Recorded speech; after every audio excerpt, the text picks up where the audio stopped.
بالله العلي العظيم أعوذ بالله السميع العليم من الشيطان اللعين الرجيم حسبي الله ونعم الوكيل نعم المولى ونعم النصير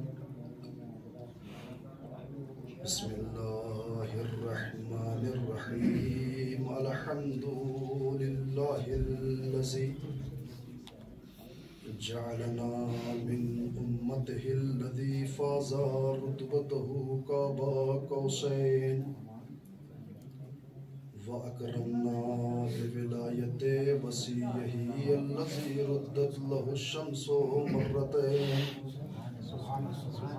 وشرفنا بحب الزهراء أم السبتين التي فضلت على النساء الدارين وجعلنا من الباقين على مصاب الحسن والحسين وتسعة من ذرية الحسين عليهم الصلاة والسلام ما دام طلوع النيرين لا سيما على بقية الله العظم أرواح العالمين لتراب مقدمه الفداء الذين أذهب الله عنهم الرجس وطهرهم تطهيرا اللهم صل على محمد وآل محمد دائمة باقية متوالية متكاثرة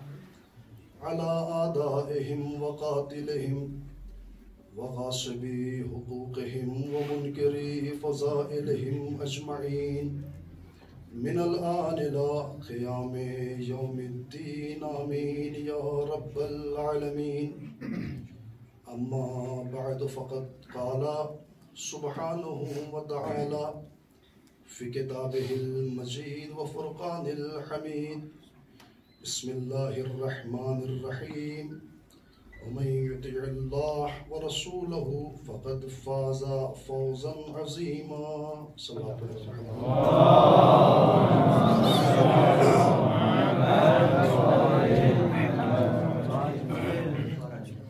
عزیزان ایمان سامعین گرامی قدر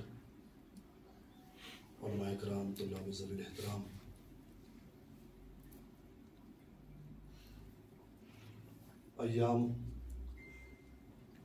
ایام علوی ہیں اور ماہ خدا ہے تذکرہ ولی خدا ہے اور سننے والے سامعین بندگان خدا ہے آیہ مجیدہ کا بھی انتخاب اسی لیے کیا چونکہ وہ تسلسل جو آپ کی عبادتوں کے ذریعے سے آپ کی معنویات کے ذریعے سے آپ کے ذکر اور تسبیح کے ذریعے سے آپ کے قلوب میں اترا ہوا ہے وہ تسلسل اس مجلس کے مختصر سے کچھ چند جملے میں اپنی کم علمی اور بے وضاحتی کے اعتراف کے ساتھ آپ کے سامنے بیان کروں گا ہو سکتا ہے کہ کوئی ایک جملہ جو اس بارگاہ میں قبول ہو جائے ہماری اور آپ کی یہ عبادت یہ زحمت وہاں قبول ہو جائے تو اس سے بڑھ کر کوئی بات نہیں ہے ارشاد ہو رہا ہے کہ جس نے اللہ کی اطاعت کی اس کے رسول کی اطاعت کی فقط فاز فوزا عظیما وہ کامیاب ہو گیا انشاءاللہ فوز عظیم تک پہنچا ظاہر سی بات ہے کہ صاحب جملہ فزت و رب الکعبہ کے شہادت کے عنوان سے مجلس ہے تو تذکرہ بھی کامیابی کا ہی ہوگا بھی فلاح و بہبودی کا ہی ہوگا پروردگار عالم نے بنی نوع انسان کو جب خلق کیا اور اس دنیا میں بھیجا تو اس کا ایک مقصد تھا خلقت پروردگار عالم کی کسی بھی چیز کی عبث نہیں ہے اور جو اشرف مخلوقات ہو بہرحال اس کی خلقت کا کوئی نہ کوئی مقصد تو ہوگا ہی مقصد انسان کا کیا ہے خلقت انسان کا مقصد کیا ہے کہ فلاح و بہبودی اور مقصد خلقت کی اس منزل پر پہنچے جہاں پروردگار عالم اسے لانا چاہتا ہے. کمال اور سعادت کی اس مقام پر پہنچے جہاں کے لیے پروردگار عالم نے اسے خلق کیا ہے. خلقت کو یاد ہے نا، خلقت کہاں ہوئی ہے؟ انسان کی خلقت کہاں ہوئی ہے؟ زمین کی پستیوں میں نہیں. آدم کی خلقت کہاں ہوئی ہے؟ ملائک کے درمیان. میں یہ نہیں کہہ سکتا، کوئی جگہ مشخص نہیں کر سکتا کہ زمین پر ہوئی ہے، آسمان پر ہوئی ہے، کہاں پر ہوئی ہے، لیکن اتنا تو پتا ہے کہ وہ دور کیسا تھا، وہ زمانہ کیسا تھا، وہ لوگ کیسے تھے، وہ ماحول کیسا تھا. ماحول ملائکہ کا تھا، لوگ ملائکہ تھے، سب نور اور نورانیت کے درمیان میں اشرف مخلوقات کی خلقت ہوئی، اور اس کے بعد اسے زمین پر بھیجا گیا. اور یہ کہہ کر بھیجا گیا، بھیج تو رہے ہیں زمین پر مگر تیری بازگشت میری طرف ہے، مگر تیری بازگشت کمال کی طرف ہے، تجھے پلٹ کر وہیں آنا ہے. کہاں پر؟ پروردگار عالم کی بارگاہ میں. تو ہر انسان کی تخلیق کا مقصد یہ ہے کہ وہ کمال پر پہنچے. ہر انسان کسی بھی مذہب سے تعلق رکھتا ہو، کسی بھی فرقے سے، کسی بھی مسلک سے اور کسی بھی نظریے سے تعلق رکھتا ہو، اس کی خلقت کا مقصد یہ ہے کہ وہ کمال تک پہنچے. یہ نفس انسان جو ہے انسان کے اندر، اسے کمال تک پہنچنا ہے. کیسے پہنچے گا؟ آپ اس دنیاوی زندگی پر غور کریں انسان کی. جہاں قدم قدم پر فسادات ہیں، جہاں قدم قدم پر اختلافات ہیں، جہاں قدم قدم پر لڑائیاں ہیں، جہاں قدم قدم پر جھگڑے ہیں، جہاں قدم قدم پر غیبتیں پائی جاتی ہیں، جہاں قدم قدم پر برائیاں پائی جاتی ہیں، جہاں اسی نفس کی حکمرانی ہے، جہاں خواہشات نفس کی پیروی میں انسان ڈوبا ہوا، کیسے یہ کمال پر پہنچے گا؟ کوئی تو ایک راستہ ہونا چاہیے جو انسان کو کمال پر پہنچائے. کوئی تو ایک طریقہ ہونا چاہیے کہ جو انسان کو اس ساری پریتیوں سے نکال کر کے کمال. اور عجب ہے پروردگار عالم دنیا میں گندگیوں کے بحر زخار میں اس انسان کو اتار کر کے بولتا ہے، دیکھ دامن پر کوئی دھبا نہیں آنا چاہیے. کیسے بچ سکتا ہے انسان گناہوں سے؟ کیسے بچ سکتا؟ اور یاد رکھیے، جو بچ گیا وہی کامیاب ہو گیا. جس نے اپنے آپ کو ان گندگیوں سے بچا لیا وہ کامیاب ہوا. توجہ فرمائیے گا. مگر جو ظریف نقطہ یہاں پر ہے وہ یہ، کامیاب تو بہت سے لوگ ہوئے، ایسا تو نہیں کہ انسانوں کو کامیاب نہیں ہوا. نہیں، پوری تاریخ بشریت موجود ہے، ایک سے ایک اولیاء، اصفیاء، ایک سے ایک انبیاء، ائمہ، سب کے سب گزرے ہیں. سب کے سب آپ نے دیکھا، سب کی زندگی بھی دیکھی. ہمارے علماء، ہمارے مراجع ہیں، ہمارے عرفاء کہ جن کی زندگیاں جو ہیں وہ قابل درس ہیں، جن کی اتباع کی جائے، جن کی پیروی کی جائے تو ہم بھی کسی مقام تک پہنچ سکتے ہیں. مگر مجھے یقین سے بتائیے گا، کیا کوئی ایسا گزرا ہے کہ جس نے اپنی زندگی کی ضمانت، زندگی کے کمال کی ضمانت لی ہو؟ کوئی ایک ایسا بندہ بتائیے جس نے یہ کہا ہو کہ میں کامیاب ہو گیا، اسی زندگی میں کامیاب ہو گیا. کسی ایک کا دعویٰ دکھا دیجئے جو یہ کہے کہ میں کامیاب ہو گیا اپنے مقصد خلقت میں. کیوں؟ اس لیے کہ یہ ایمان کا لانا آسان ہے، مگر مرتے دم تک ایمان کا بچا کر لے جانا آسان ہے.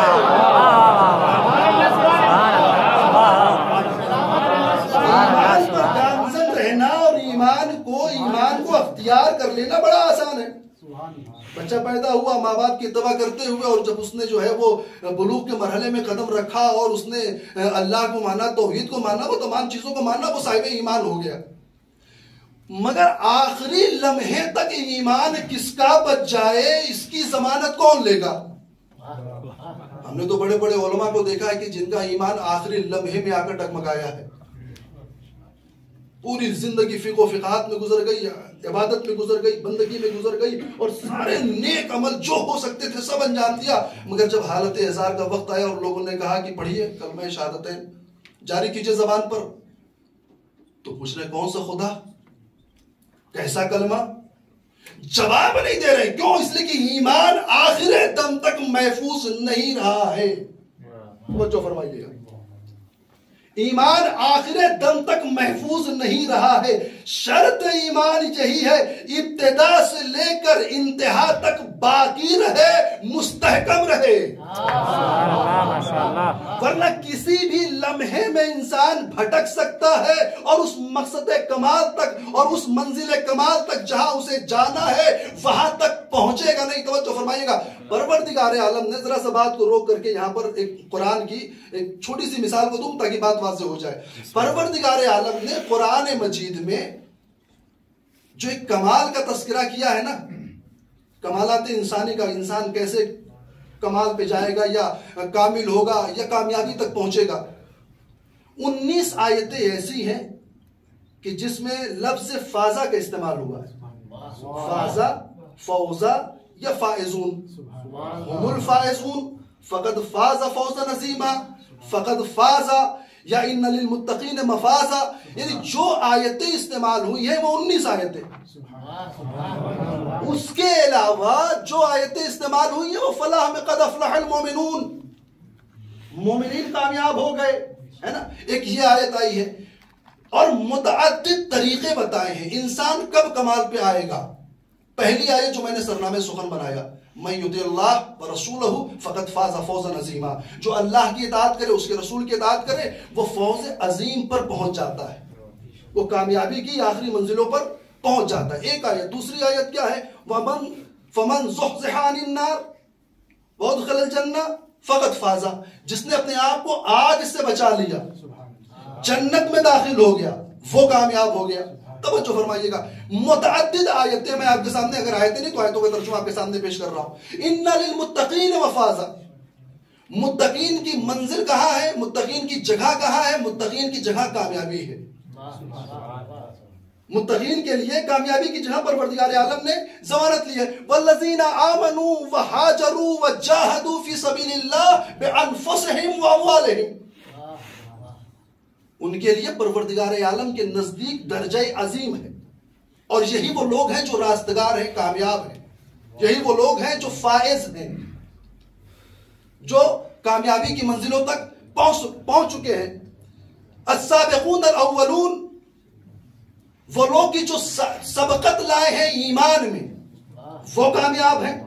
توجہ فرمائیے گا، وہ لوگ جنہوں نے پروردگار عالم کی راہ میں جہاد کیا، یقاتلون فی سبیل اللہ یقتلوا ویقتلوا، جنہوں نے اللہ کی راہ میں جہاد کیا، قتل ہوئے یا قتل کر دیے گئے، وہ کامیاب ہیں۔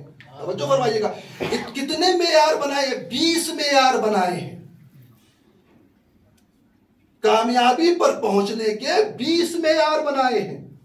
ہر معیار پر انسان کھرا اترتا جائے تب جا کر کے وہ مقصد تکمیل تک پہنچ سکتا ہے۔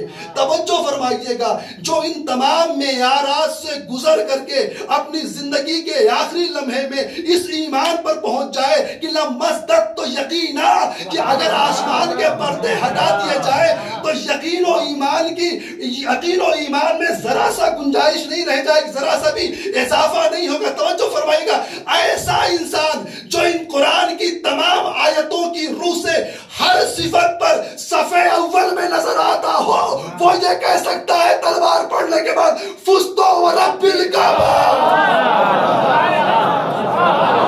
صلوات علی محمد و آل محمد،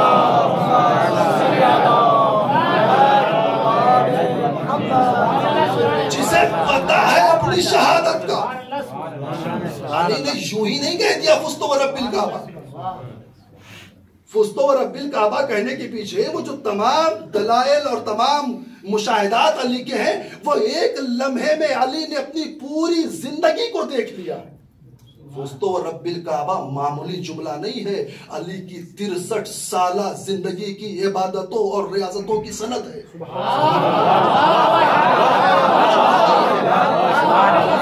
63 سالہ زندگی کی ریاضتوں کی سند ہے فزت ورب الکعبہ۔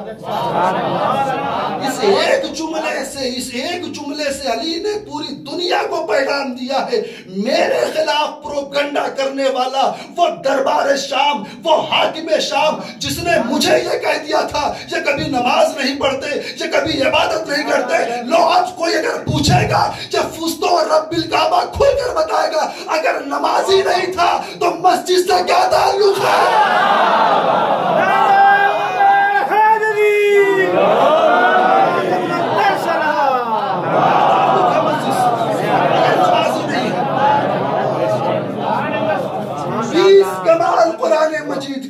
مولائے کائنات کی زندگی کے. من یطع اللہ ورسولہ فقد فاز فوزا عظیما. پہلا کمال جو اللہ کی اطاعت کرے. توجہ فرمائے جو اللہ کی اطاعت کرے. اور یہ کمال مخصوص بے ذات مولائے کائنات نہیں. توجہ فرمائیے گا. ہم اور آپ طالب علم ہیں بہرحال یہاں پر, اور یہ پیغام ہمارے لیے بھی ہے اور عوام الناس کے لیے بھی ہے کہ ہم جہاں جائیں وہاں پر اس بات کو واضح کریں. ائمہ ہمارے جو اس مرحلے پر پہنچے ہیں اور عصمت کے اس مرکز پر پہنچے ہیں, میں یہ نہیں کہتا کہ عصمت دوبارہ ہمیں ملنے والی ہے یا منصوص من اللہ ہم معصوم ہو سکتے ہیں, نہیں, وہ باب بند ہو گیا ہے. چہاردہ معصوم کا وہ باب بند ہو چکا ہے. منصوص من اللہ عصمت کبرا جسے کہا جائے وہ باب بند ہے. لیکن مقام و مرتبے میں ہم بھی وہاں تک پہنچ سکتے ہیں جہاں فائزین کی منزل ہے. نہ کوئی مایوس ہو نہ کوئی نا امید ہو کہ ہم وہاں کیسے پہنچ سکتے ہیں. وہ مولائے کائنات کی ذات ہے, وہ ائمہ کی ذات ہے, وہ امام حسن کی ذات, وہ امام حسین, وہ پہنچ گئے, امام ابراہیم کیسے پہنچ گئے. نہیں, آپ پہنچ سکتے ہو, آپ پہنچ سکتے ہو. مولائے کائنات نے اپنے خطبوں کے ذریعے سے, اپنے فرمودات کے ذریعے سے اس باب کو وا رکھا ہے. آپ نے دیکھا نہیں نجم البلاغہ میں وہ خطبہ ہے کہ جہاں ایک معصوم کسی غیر معصوم کو اپنا بھائی کہہ رہا ہے. معصوم, وہ بھی علی جیسا معصوم, ایک غیر معصوم کو اپنا بھائی کہہ رہا ہے. توجہ فرمائیے گا, انسان کیسے فائزین کی منزل تک پہنچ سکتا ہے. اور اس کے لیے باقاعدہ خطبہ ہے نجم البلاغہ میں کہ زمانے قدیم میں وَكَانَ لِي أَخٌ فِي الْمَزَا, اللہ کے لیے زمانے قدیم میں میرا ایک بھائی تھا. یہ مولائے کائنات کا خطبہ ہے نا. اور اس کے بعد سے اس بھائی کی صفتوں کو بیان کیا ہے. وہ اپنے پیٹ کی حکومت سے آزاد تھا, وہ راتوں میں جاگتا تھا, دن میں نماز پڑھتا تھا, وہ ساری چیزیں کہ دنیا اسے اپنی طرف بلاتی تھی وہ دنیا سے بھاگتا چلا جاتا تھا. 10 ایسی صفتیں ہیں مولائے کائنات نے جو اپنے بھائی کے لیے بیان کی ہے. میرے لیے, میرا زمانے قدیم میں اللہ کے لیے یعنی للہیت کے لیے میرا ایک بھائی تھا. یہ بڑا عظیم موقع ہے کہ جب مولائے کائنات کسی غیر معصوم کو اپنا بھائی بنا رہے ہیں. ہمارا جھگڑا تو ان سے اسی بات پہ چل رہا ہے کہ وہ رسول کو اپنا بھائی کہہ رہے ہیں. لیکن آج نئی شک نکل کے آ رہی ہے, مولا نے کہا ہے کہ غیر معصوم میرا بھائی تھا. اور روایت میں جملے لکھے ہیں. روایت نے جب اس خطبے کی تشریح کی ہے تو کہا کہ 2 شخصیتوں کے لیے یہ مولا کا یہ جملہ 2 شخصیتوں کے لیے ہو سکتا ہے, یا ابوذر غفاری کے لیے یا عثمان بن مظعون کے لیے. 2 لوگوں کے لیے ہو سکتا ہے. اور جو غالب نظریہ ہے وہ جناب ابوذر غفاری کے لیے کہ جناب ابوذر غفاری مولا کے بھائی ہو سکتے ہیں چونکہ یہ صفات ان تک پہنچ سکتی ہے جو اپنے پیٹ کی حکومت سے آزاد تھا. پتا ہے یہ پیٹ کی حکومت یہ بہت بڑی چیز ہے. میں درس اخلاق کی حیثیت میں نہیں ہوں, میں بھی آپ ہی کی طرح طالب علم ہوں اور نہ ہی درس اخلاق دے سکتا ہوں. جو کچھ یاد ہے میں وہ پڑھنے آیا ہوں, جو حفظ کر کے آیا ہوں. ایک سلوات پڑھ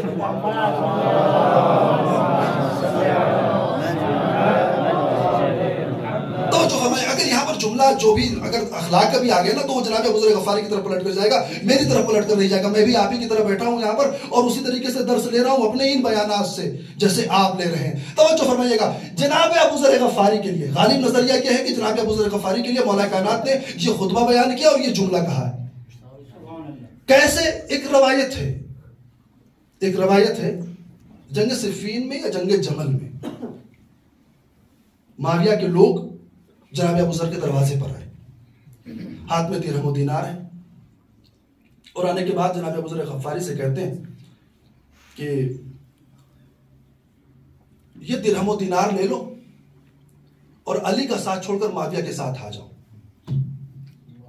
یہ درہم و دینار لے لو اور اچھی خاصی مقدار میں درہم و دینار ہے, یہ لے لو اور علی کا ساتھ چھوڑ کر معاویہ کے ساتھ آ جاؤ تو تمہیں گورنری بھی مل جائے گی, تمہیں جو ہے وہ رتبہ بھی مل جائے گا, تمہیں قدرت بھی مل جائے گا, اور تمہیں مالو جو کچھ چاہیے تمہیں وہ تمہیں مل جائے گا.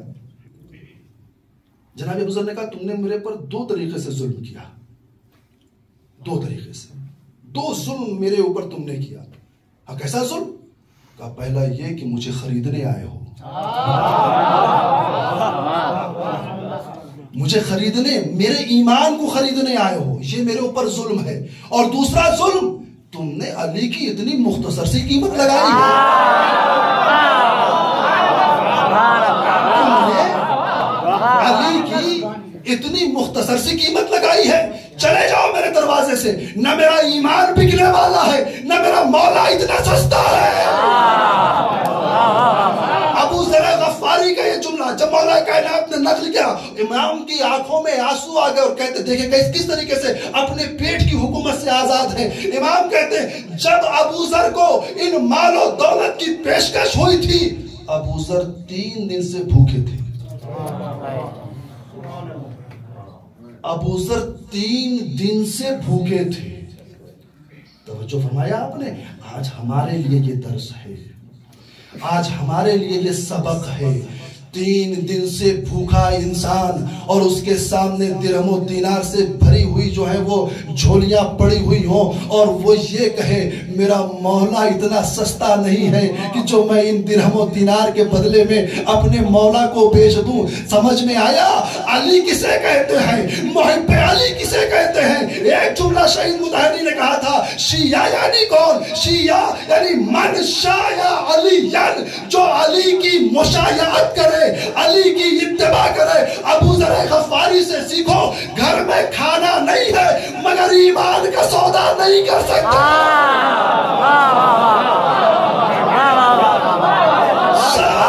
محمد وآل محمد.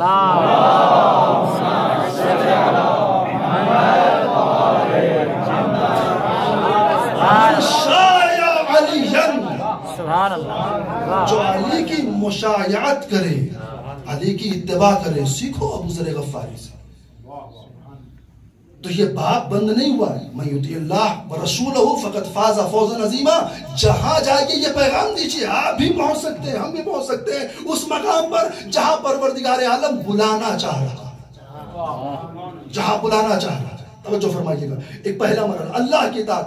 مولا کائنات کی زندگی اطاعت سے ہٹ کر کے ہے. اطاعت سے، اطاعت خداوندی سے ہٹ کوئی ایک لحظہ، کوئی ایک لمحہ، زندگی کا کوئی ایک لمحہ دکھائے انسان جو علی کی زندگی توحید سے ہٹ کر کے ہوئی. کوئی ایک لمحہ دکھائے انسان. دوسرا مرحلہ کیا ہے؟ السابقون الاولون. وہ لوگ جو سبقت لے آئے ایمان میں، وہ کامیاب ہوئے. ظاہر سی بات ہے کہ علی کی زندگی پر نگاہ ڈالیں گے. السابقون الاولون، اول من صلی، اول من آمن، اول من نصر. سب سے پہلے ایمان لایا، جو سب سے پہلے نماز پڑھا رسول کے پیچھے، جس نے رسول کی سب سے پہلے مدد کی، جو ہر امر میں، ہر کام میں رسول کے سامنے سب سے پہلے آتا تھا. حالانکہ رسول منع کر دیتے تھے پھر بھی آتا تھا.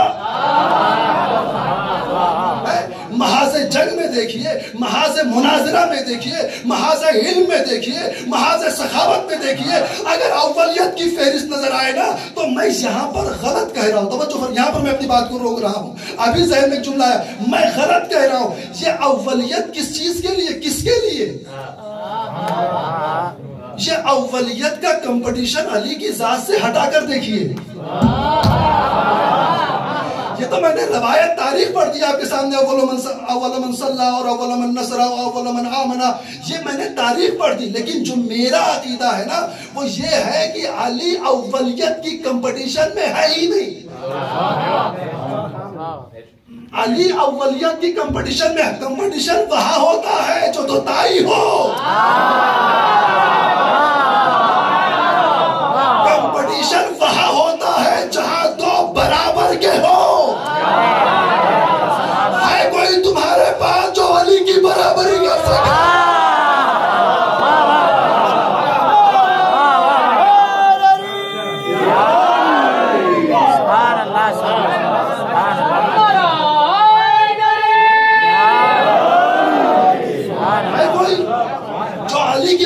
سکے؟ عاجزت النساء العالمین ان یولدا مثل علی ابن ابی طالب. ابی الحدید معتزلی کا یہ جملہ سنہرے حرفوں سے لکھا گیا کہ کائنات کی عورتیں عاجز رہ گئی اس بات سے کہ علی جیسا پیدا کر کے دکھا.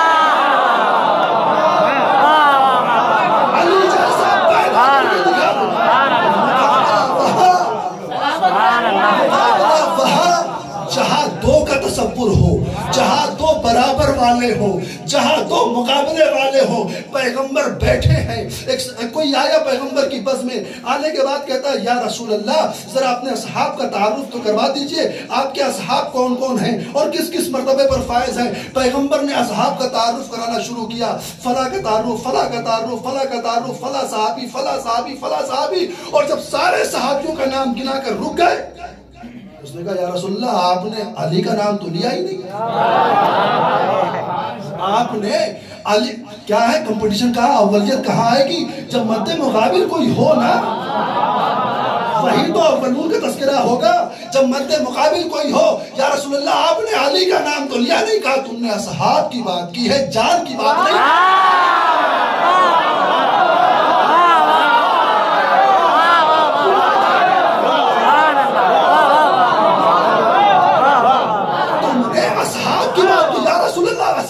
تعارف کرا دے تو یہ میرے اصحاب ہے. علی کی جب بات آئے گی انفسنا وانفسکم، میری جان ہے اللہ کے نزدیک میں.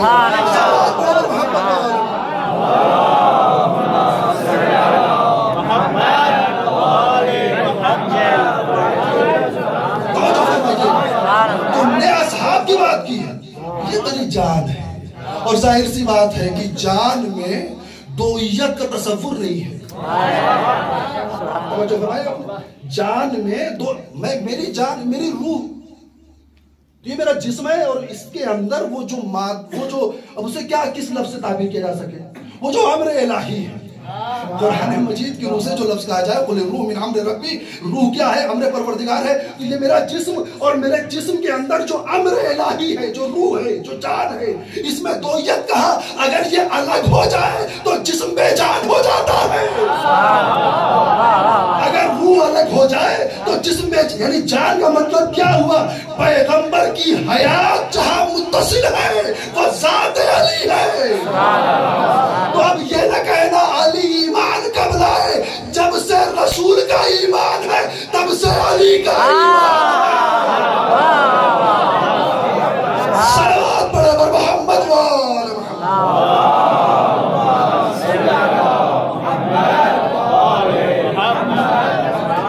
جو دوسرا مرحلہ اور اس کے بعد سے پھر جو آئے تھے فائزین کے لیے، الذین آمنوا، ایمان کا تذکرہ ہو گیا. وہاجروا، جنہوں نے ہجرت کی. وجاہدوا فی سبیل اللہ بانفسہم واموالہم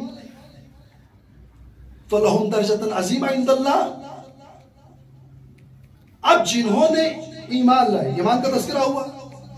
ہاجر، جنہوں نے ہجرت کی. علی ہجرت میں کس مرحلے پر ہے؟ سب سے آخر میں. علی کی ہجرت سب سے آخر میں ہے نا. تاریخ نے جو بتایا وہی تو. میرا دعویٰ ہے کہ یہ اولون میں سے ہے. میرا دعویٰ ہے کہ ہر محاذ میں یہ پہلے ہیں. ہجرت نبوی میں دیکھ رہے سب پہنچ گئے، علی کا انتظار ہو رہا ہے. توجہ فرمائیں، علی کا انتظار ہو. یا رسول اللہ یہاں تو بات میری خراب ہو جائے گی، لاج رکھ لیجئے. علی سب سے آخر میں آ رہے ہیں، سب پہنچ چکے ہیں. کہا تمہاری لاج یوں رکھا جائے گا کہ مدینے کے باہر سارے مہاجرین کو روک کر انتظار کروایا جائے گا. جب تک علی نہ آ جائے کوئی مدینے میں جا نہیں سکتا. ہجرت ہوئی، علی رسول کے بستر پر لیٹے اور رسول ہجرت کر گئے. اور پوری شب ہجرت آپ کے سامنے، میں اس بحث میں نہیں پڑھنا چاہتا، شب ہجرت جانا نہیں چاہتا. اور شب ہجرت پہنچ جاؤں گا تو پھر شاید وہاں سے نکل نہ سکوں. ایک صلوات پڑھے پر محمد وآل محمد. ہر مرحلے میں مولا کائنات اول ہے نا. ہجرت ہوئی، رسول پہنچ گئے، علی اٹھے، وہ تلواروں کا مارکا نکل گیا، دشمنوں کا مارکا نکل گیا، منافقین کا مارکا نکل گیا، وہ سب کچھ ہو گیا. علی اٹھے صبح رسول کی بات پر اعتبار کرتے ہوئے. یہاں پر بھی یقین کی منزل ہے نا، یہاں پر بھی یقین کی منزل ہے نا. سو جاؤ صبح امانتیں واپس کر کے چلے آنا. اب 40 نہیں 400 تلوار ہو. اب اگر رسول نے کہہ دیا سو جاؤ صبح امانتیں واپس کر کے چلے آنا، تو اب 40 نہیں 400 تلواریں ہوگا، کیسے پتا؟ کہا جس کا ایمان رسول کے اوپر مستحکم ہوگا وہ حرف رسول کی صداقت کے اعتبار کی لاج رکھے گا۔ پیغمبر نے کہا ہے تو واپس تو جانا ہی جانا ہے۔ صبح اٹھے، امانتیں واپس کی، پہنچ گئے مدینے۔ مدینے کے باہر پورا قافلہ مہاجرین کا رکا ہوا، جو بھی آئے، جتنے لوگ بھی آئے، یا رسول اللہ چلیے، انصار آ رہے ہیں پیغمبر کے سامنے، کہا نہیں رکو، پہلے وہ تو آ جائیں جنہیں پہلے جانا ہے، جنہیں پہلے جانا ہے۔ اور جب مدینے کے باہر اس قافلے کو رکوا کر کے جب پھر اونٹنی منگائی گئی ہے، مولا کائنات کو بٹھانا ہے، مہار ناقہ جو ہے پیغمبر نے تھوڑی دیر پکڑا پھر چھوڑ بھی دیا ہے کہ جہاں یہ اٹھنی رک جائے۔ پوری تاریخ آپ کی نگاہوں کے سامنے، اختلافات کتنے ہوئے تھے کہ ہمارے گھروں کے، ہمارے گھروں کے، ہمارے گھروں، نہیں کہا جہاں اللہ روکنا چاہے گا وہیں پر یہ اٹھنی رکے گی۔ کون بیٹھا ہے؟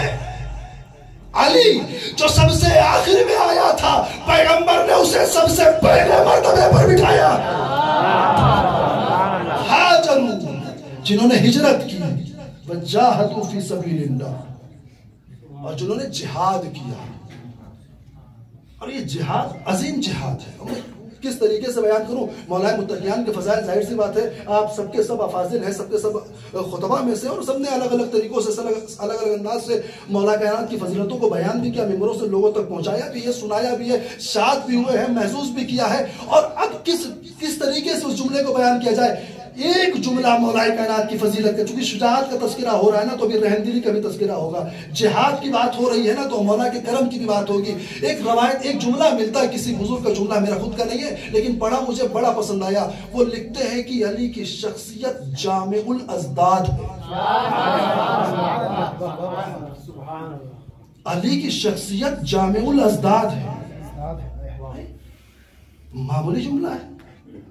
شخصیت علی جامع الازداد ہے، یعنی جہاں شجاعت کوٹ کوٹ کر اس وجود میں بھری ہوئی ہے کہ اسے شجاعت کہا جائے، شجاع نہیں، اسے شجاعت کہا جائے، مصدر سے اسے یاد کیا جائے، وہی کرم ایسا ہے کہ فقیر کے بغل میں بیٹھ کر کہتا فقیر جالس علی الفقیر۔ وہی کرم ایسا ہے کہ یتیموں کو گود میں اٹھا کر ان کے گھر تک پہنچتا ہے۔ وہی کرم ایسا ہے کہ یتیموں کے گھر میں پانی بھی پہنچا رہا ہے، چولہا بھی جلا رہا ہے۔ یہ جامع الازداد نہیں ہے تو کیا ہے؟ جہاں شجاعت ہے وہاں رحمدلی ہے، وہاں کرم ہے۔ کیسے ہو سکتا ہے ایک ذات کے اندر؟ خدا چاہے تو کچھ بھی ہو سکتا۔ ایک ہی چیز ضد و نقیص کی حامل عقلی طور پر محال ہے، مگر خدا چاہے تو ہو سکتا ہے۔ اور خدا نے چاہا، جس کے لیے چاہا اس نے کیا۔ موسیٰ کا عصا یاد ہے نا؟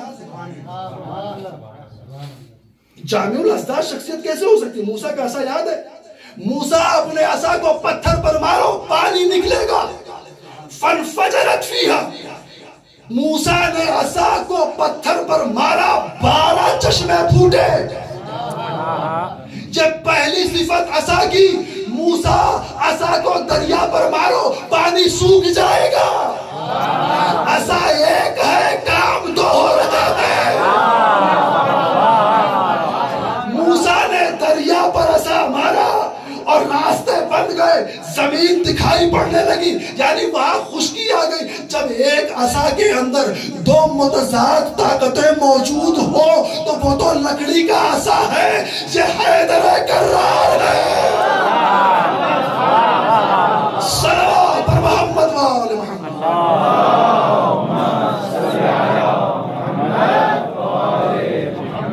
وجاہدوا فی سبیل اللہ باموالہم وانفسہم، اپنے نفسوں کے ذریعے سے، اپنے اموال کے ذریعے سے اللہ کی راہ میں جہاد کر رہے ہیں۔ توجہ فرمائیے گا، یہاں میں اس جنگ کے ماحول سے نکل کر کے اس جہاد اکبر کی طرف آتا ہوں۔ جہاد اکبر کی طرف اولیاء کا تذکرہ ہوتا ہے، ولایت کا تذکرہ ہوتا ہے۔ توجہ فرمائیے، ولایت یہ ایک جہاد ہے۔ اولیاء الہی بھی جہاد کرتے ہیں، اولیاء الہی جہاد کرتے ہیں۔ اولیاء الہی کون ہے؟ تعریف کیا ہے؟ تعریف کیا؟ دیکھیں جہاد کیا ہے. قرآن کی میں دو تعریفیں کروں گا، ایک قرآن کی طرف سے اور ایک پیغمبر کی طرف سے. دو تعریفیں ہیں. قرآن کیا کہتا ہے؟ اللہ ہوشیار ہو جاؤ، وَإِنَّ أَوْلِيَاءَ اللَّهِ لَا خَوْفٌ عَلَيْهِمْ وَلَا هُمْ يَحْزَنُونَ. یاد رکھو اللہ کے ولی وہ ہوتے ہیں جو نہ خوف کھاتے ہیں نہ غمگین ہوتے ہیں. یہاں جہاد سمجھ میں آئے، انہی دو لفظوں کے درمیان میں جہاد چھپا ہوا ہے. اللہ کے ولی نہ خوف کھاتے ہیں نہ غمگین ہوتے ہیں، نہ ڈرتے ہیں نہ کسی چیز کے لیے پریشان ہوتے ہیں. آیت اللہ وحید خراسانی اپنے درس خارج میں جب اس جملے پر پہنچتے ہیں تو اس جملے کی جب تحلیل کرتے تو بڑی پیاری طریقے سے اس جملے کی تحلیل کرتے ہیں. کہتے ہیں کہ یہ جو خوف اور حزن ہے نا، یہ خوف اور جو غم ہے نا، خوف و حزن، یہ دو کلمے ایسے ہیں کہ پوری دنیا اسی کے درمیان میں پریشان ہے. پوری دنیا اسی کے درمیان میں پریشان ہے. یا انسان کو خوف ہے یا انسان کو غم ہے. پوری دنیا انہی دو کلموں کے درمیان میں پریشان ہے. پہنچ رہے ہیں آپ اس مقام پر جہاں آپ کو لانا چاہتا ہوں؟ یا خوف یا غم. خوف کس چیز کا؟ خوف اس چیز کا ہے جو کمایا ہے وہ لٹ نہ جائے. جہاد کسے کہتے ہیں اور جہاد کو عبور کر کے انسان جس منزل پر پہنچا ہے اسے کیا کہتے ہیں؟ یہی دو لفظ آپ کو بتائیں گے. جو کمایا ہے وہ کہیں لٹ نہ جائے، وہ کہیں چلا نہ جائے. جو جمع کیا ہے، جو تم مان کی تکیہ بنا کر سو رہے ہیں، وہ ختم نہ ہو جائے. حالانکہ ختم ہوتی جا رہی ہے، جیسے جیسے کرنسی بڑھتی جا رہی ہے وہ بھی چلا جا رہا ہے. لیکن یہ جہاد نہیں، یہ مجبوری والی بات ہے. ایک صلوات پڑھے محمد وآلہ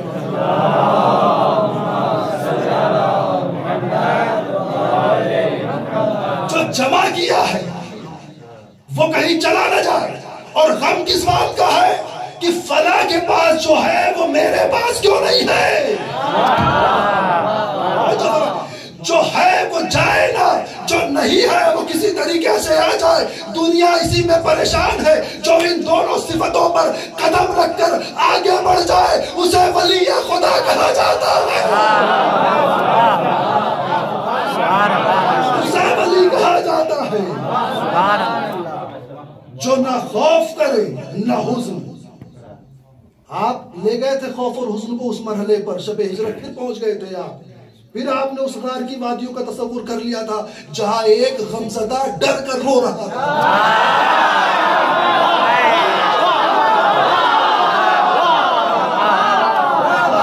نہیں کر رہا میں جہاد اکبر کی بات کر رہا ہوں. وہاں تک تو میں گیا بھی نہیں تھا مگر مجھے لگا آپ وہاں تک پہنچے ہیں جہاں ایک غمزدہ بوڑھا ڈر کر رو رہا تھا.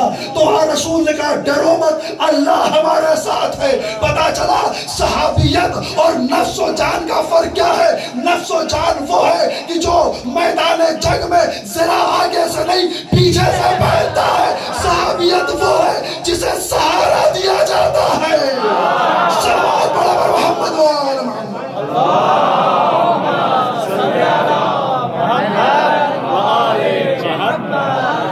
پہلا مرحلہ ولی وہ کہ جو ان دو صفتوں پر قدم رکھ کر آگے بڑھ جائے.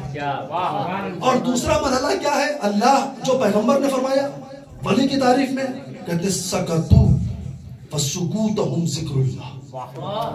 اولیاء خدا وہ ہیں کہ اگر وہ خاموش ہو جائیں تو ان کی خاموشی ذکر خدا ہے. وَنَطْقُهُمْ عِبْرَةٌ حکمہ. اگر وہ بولے تو ان کی بولی حکمت ہے. وہ مشو فمشیہم بین الناس عبرہ. اگر وہ راہ چلتے ہیں لوگوں کے درمیان میں تو ان کا راستہ چلنا لوگوں کے لیے درس ہوتا ہے. پھر کہتے ہیں لا تقر ارواحهم فی اجسامہم خوفا من العقاب وشوقا الی الجنہ. اگر اولیاء خدا کو موت نہ آتی تو ان کی روحیں ان کے بدن میں ایک لمحے کو نہ ٹھہرتی. عذاب کے خوف سے اور جنت کے شوق میں اولیاء خدا وہ ہوتے ہیں کہ جن کی روح ان کے بدن میں نہ ٹھہرتی. عذاب کے خوف میں اور جنت کے شوق میں، مگر جو ولیوں کا ولی ہوتا ہے نا، وہ ان سب باتوں کی پرواہ نہیں کرتا، وہ خدا کی عبادت کر کے یہ کہتا نظر آتا ہے، اے پروردگار، نہ تیری جنت کی لالچ میں، نہ تیرے جہنم کے خوف سے، بلکہ تجھے قابل عبادت پایا ہے تو عبادت کی۔ صلوات پر محمد وآلہ۔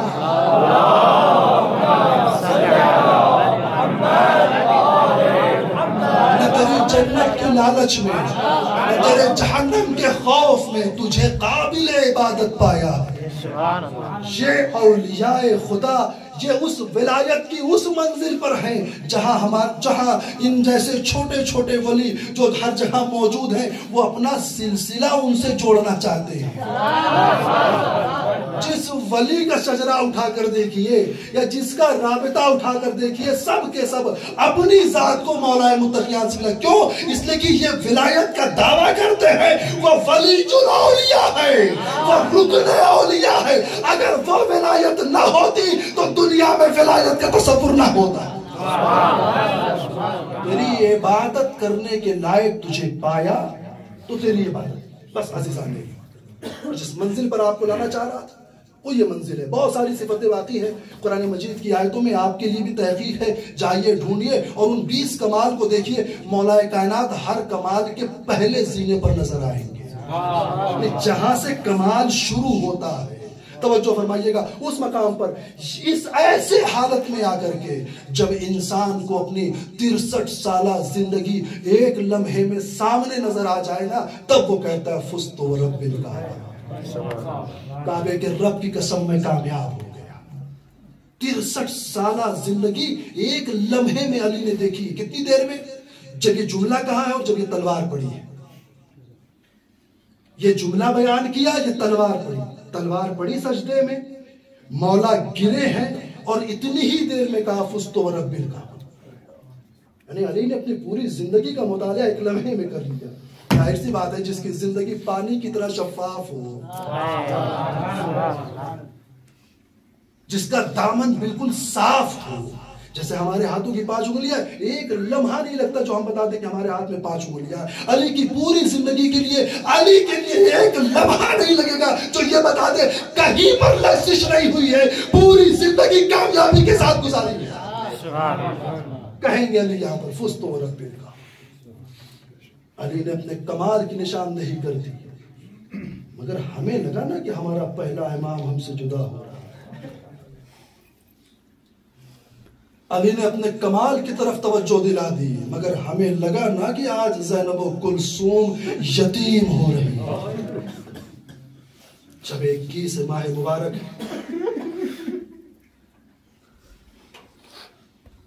عجیب کیفیت طاری ہے یتیمان علی کے اوپر۔ شب ضربت کا حال بتاؤں اور وہاں سے میں مصائب کو شروع کروں۔ یہ آخری ماہ مبارک رمضان ہے، خطبے میں پوچھتے ہیں امام حسن سے، میرے لال کتنے دن بچے ہیں؟ مولا روایتوں میں تو یہ وارد ہوا ہے کہ ماہ رمضان کے طول کی دعا کیا کرو کہ جتنا زیادہ یہ ہمارے درمیان میں رہے گا اتنا ثواب ملے گا۔ آپ کیوں پوچھ رہے کتنے دن بچے ہیں؟ علی کو اپنے رب سے ملاقات کا کتنا شوق ہے، خطبہ دے رہے ہیں، پوچھ لیا میرے لال کتنے دن بچا ہے؟ تو بابا اتنے دن۔ اور وہ آخری شب یاد ہے جب اپنی بیٹی کے گھر پر مہمان ہوئے، جناب ام کلثوم کا بیان ہے، بابا جس لمحے سے آئے ہیں اس لمحے سے بے چینی ان کے چہرے پر۔ میں نے آفتاب میں 2 چیزیں رکھی ہوئی، نمک، دودھ۔ میری جان کی نے اپنے باپ کو دیکھا ہے کبھی ایک بار میں 2 غذائیں لی ہے؟ میں نے چاہا نمک ہٹا دو، کہا نہیں دودھ ہٹا لیں۔ بار بار صحنہ خانہ میں آتے ہیں، آسمان کی طرف دیکھتے ہیں، داڑھی پر ہاتھ پھیر کر کہتے ہیں اِنَّا لِلَّهِ وَإِنَّا إِلَيْهِ رَاجِعُونَ۔ وہ منزل قریب آ رہی ہے،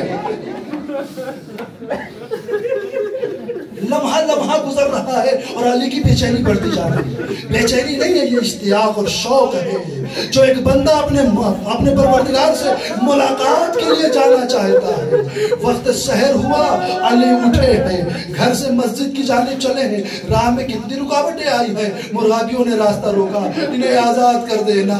زنجیر در نے راستہ روکا، اپنے کمر بند کو محکم باندھا ہے کہ اب واپس پلٹ کر نہیں آنا ہے. عجب مرحلہ زندگی ہے علی کا، کس طریقے سے اپنی موت کی طرف بڑھتے. ہاں یہ اولیاء خدا کی شان ہے، یہ ولی خدا کی شان ہے جو اپنے موت کی جانب خود بڑھے جائے. پتا ہے نا اس کے بعد جو زندگی ہے وہ زندگی ہے اخروی. مسجد میں آئے، سب کو بیدار کیا، ابن ملجم کو بھی بیدار کیا. مصلی عبادت پر گئے، نماز. اور وہ آپ نے مجلسوں میں سنا ہوگا اس سے قبل بھی. میں بس ایک جملے کی طرف اشارہ کر کے آگے بڑھنا چاہتا ہوں. مولا کائنات کی زندگی کا آخری سجدہ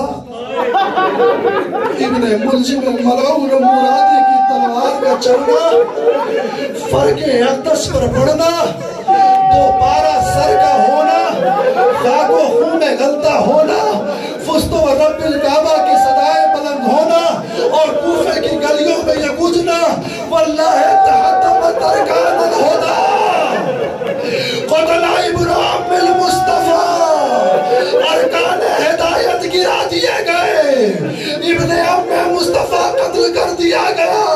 یہ جملہ معمولی نہیں ہے. زینب نے اپنے سر کی چادر کو مضبوطی سے وابدہ.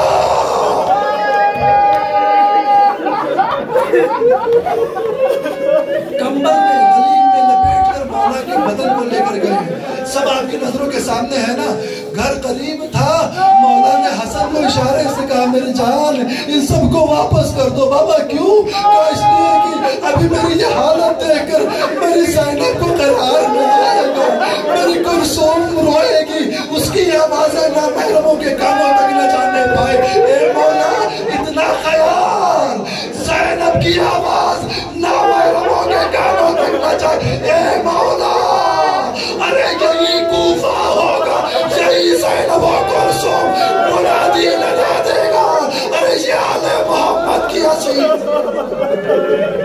جزاکم اللہ، جزاکم اللہ، جزاکم ربکم خیر الجزا. ہاں رو اور دل کھول کر رو. یہ سوچ کر رو کہ ہر مجلس میں علی آتے تھے حسین کا پرسہ لینے. آج اس مجلس میں کئی سید الشہداء آئے، کئی حسن مجتبی. اللہ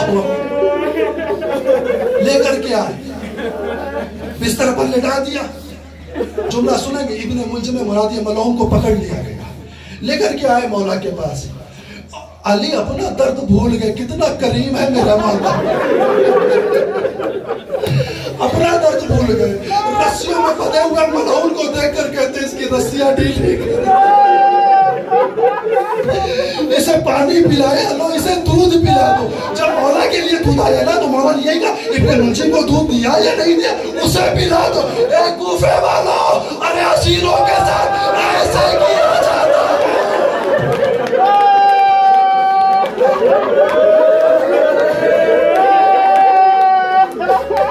اے کوفے والو دیکھ لو، علی سے سیکھو، اسیروں پر انگارے نہیں برسائے جاتے. ابن ملجم کو مولا کے پاس سے ہٹایا گیا. روایت کا جملہ سنیں گے، دو جملے بڑے احساسی جملے ہیں. مولا کے پاس سے ہٹایا گیا. ابن ملجم کا سامنا ام کلثوم سے ہو گیا. ام کلثوم نے ابن ملجم کو دیکھا اور جملہ کہتی ہے اے کالے چہرے والے، اے سیاہ چہرے والے، اے بدبخت زیادہ خوش نہ ہو، میرا بابا پھر سے کھڑا ہو جائے. میرا بابا پھر سے کھڑا، میرا بابا مصلی عبادت پر پھر سے جائے گا، میرا بابا پھر سے نماز پڑھائے گا. ابن ملجم نے سر کو جھکا کر کہا بی بی امید نہ رکھنا. ہائے کسی بیٹی کے سامنے اس کے باپ کے لیے جملہ نہ کہا جائے. بی بی امید نہ رکھنا، میں نے ہزار 1000 درہم کی تلوار خریدی، 1000 درہم کا زہر اسے پلایا اور پھر علی کے سر پر وار کیا۔ اگر ایک قطرہ اس زہر کا دریائے فرات میں ڈال دیا جائے تو مچھلیاں تڑپ کر مر جائیں، مچھلیاں تڑپ کر مر جائیں گی۔ جزاکم ربکم خیر الجزا۔ خدا کسی غم میں رلائے سوائے غم آل محمد کے۔ لو عزیزو، رفتہ رفتہ مرحلہ جو ہے آگے بڑھتا جا رہا ہے۔ حسن و حسین کی یتیمی کے دن قریب آتے جا رہے ہیں۔ دوسرا دن گزر گیا، چاہنے والوں کو خبر ہوئی ہے نا، لوگ جوگ در جوگ امام حسن کے دروازے پر آ رہے ہیں۔ مولا اپنے مولا کی زیارت کرنا ہے، مولا اپنے مولا کی زیارت کرنا ہے۔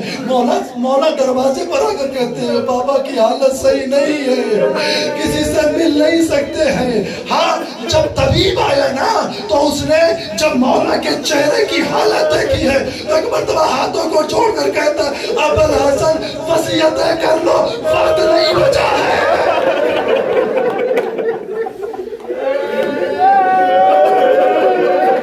محمد حنفیہ کی روایت میں آپ کے سامنے بیان کروں بیان انہی کے لفظوں میں۔ محمد حنفیہ کہتے ہیں کہ دوسرا دن تھا ضربت کا، بابا بستر پر لیٹے ہوئے تھے، اپنے تمام گھر والوں کو جمع کیا ہے، پورے گھر والوں کو جمع کیا ہے، حسن کو اپنا نائب بنایا، سب کا ہاتھ حسن کے ہاتھ میں دیتے جا رہے ہیں، اسرار امامت حسن کے ہاتھ میں، ذمہ داریاں امام حسن کے ہاتھ میں۔ ایک مرتبہ علی نے اپنی آنکھوں کو اٹھایا، ادھر ادھر دیکھا، حسین نظر نہیں آئے، حسین نظر۔ روایت کی جملے خود محمد حنفیہ کہتے ہیں سب سے زیادہ جو بے چین تھا وہ حسین، باپ کے غم میں زبان دہن سے باہر آ رہی تھی، اتنا رو رہے ہیں۔ حسین کو بلایا، حسین کو ڈھونڈ کر لایا گیا، مولا کے سامنے رکھا گیا۔ ایک مرتبہ علی نے آنکھیں کھولی، چہرے کو دیکھا، ہائے رے حسین کی مظلومی، ہائے رے حسین کا غم، ارے مولا اپنا غم بھول گئے۔ حسن اپنا یاد ہے نا آپ کو، مولا حسن کے سامنے جب حسین نے گریہ کیا تھا، حسن اپنا زہر بھول گئے تھے۔ لا یوم کا یوم کیا میرے بھائی تم نہ رو، تمہارے دن کے جیسا کوئی دن نہیں ہے۔ آج علی حسین سے کہہ رہے ہیں اے میرا لال تو گریہ نہ کر، تو شہید امت ہے۔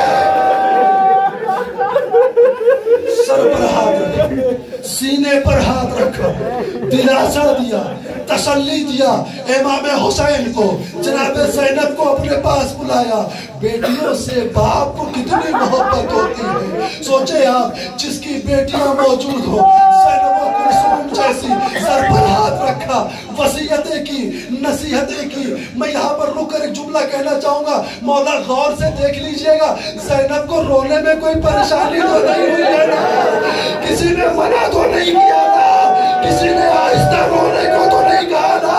اے مولا یہ زینب ہے جو اپنے باپ پر رو رہی ہے، اے دلاسا دینے والے بھائی موجود ہے، اے مولا ارے کربلا کا میدان ہے، حسین کی لاش ہے، سکینہ کا گریہ ہے، شبر کا تازیانہ ہے۔ جزاکم ربکم خیر الجزا۔ خدا کسی غم میں رلائے سوائے غم مظلوم کربلا کے۔ ہاں عزیز اللہ، جنازہ تیار ہو گیا، جنازہ تیار ہو گیا۔ حسب وصیت، حسب وصیت میری جان حسن، جنازے کو پیچھے سے اٹھانا، جنازہ خود اٹھ جائے گا، جہاں پر رک جائے وہاں دفن کر دینا۔ بڑی رات کی تاریکی میں جنازہ نکلا ہے۔ ہاں جب اتفاق ہے، ابھی تک آل محمد کی ذات کے اوپر، ابھی تک آل محمد کے گھر سے جو جنازے نکلے ہیں نا وہ رات کی تاریکی میں ہی نکلے۔ رسول کے جنازہ رات کی تاریکی میں نکلا، فاطمہ زہرا کا جنازہ رات کی تاریکی میں نکلا، علی کا جنازہ رات کی تاریکی میں نکلا۔ نہیں ایک اور مثال دوں میں آپ کو، سیدہ کا جنازہ جب دفن ہوا تھا نا، علی نے 70 قبریں بنائی تھی۔ علی کا جب جنازہ دفن ہوا، علی نے 4 قبروں کا اشارہ کیا۔ یہ قبروں کا تعدد کیوں ہے؟ یہ بار بار قبریں الگ الگ کیوں بنائی جا رہی ہیں؟ ایک مرتبہ کسی نے پوچھا امام سے، مولا 70 قبریں، 4 قبریں، یہ کیوں بنایا؟ کہا چونکہ ذات علی سے اتنی دشمنی تھی، اگر اصل قبر کی خبر ہو جاتی، مولا کا جسم قبر سے باہر نکال کر بے حرمتی جزاکم ربکم خیر الجزا. خدا کسی غم میں نہ لائے سوائے غم مظلوم کربلا کے. لو عزیزو بس آخری جملہ, تابوت مرمت ہونے والا ہے. ہاں اس تابوت کو جب اٹھائیے گا نا تو ذرا احترام کے ساتھ, ذرا عزت کے ساتھ, اور یہ سوچ کے اٹھائیے گا آپ اکیلے اٹھانے والے نہیں ہیں. کہیں حسن ہے, کہیں حسین ہے, اور کہیں بغیر بازلوں کے عباس تابوت کے ساتھ ساتھ ہوں گے. لو تابوت علی زیارت کرو اس تابوت کی, اور دعا کرو اپنے وقت کے نام. اے مولا واسطہ تیرا خدا کی بارگاہ میں امام کا